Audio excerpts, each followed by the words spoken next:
भोकेला बुझले बस्ती जिला सीधे ठोकेला समझ लिए सारा जिला बस भोकेला बस्ती जिला सीधे ठोकेला कुछ है जाके बाप से अपना एकर का इतिहास हरे पता काली है केहू से बस्ती जिला बदमाश हरे पूछ ले पूरे 75 जिला में यूपी 51 खासा का बुझले बेटा बस्ती जिला बदमाश हरे बस्ती जिला बदमाश हरे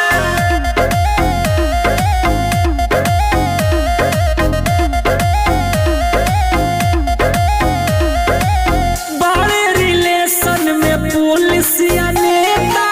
हमने से पंगा जानी ली है रे बेटा नंगा करके मारे यहाँ के लोग लेके कट्टा चलेला बोले जे बाउरो के सीधा ठोकेला जे भिड़ल हमनी से वो यमराज के सीधा पास हवे पता काली है केहू से बस्ती जिला बदमाश हवे तोरो दर्शन करवा दी का पूरे 75 जिला में यूपी 51 खासा आई एम डॉन बस्ती जिला बदमाश हवे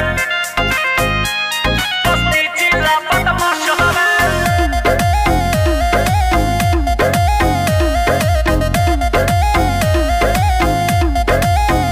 हाँ, चली जा महफिल में गर्दा उड़ाई यारों के साथ मिलके पार्टी मनाई बिस्की वाला बुझले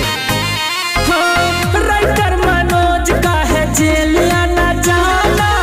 डरेला राना से सारा जमाना गोंडा गोरखपुर फैजाबाद बहराइच हमारे पास हवे पता काली है केहू से बस्ती जिला बदमाश हवे पूरे 74 में पूछ ली है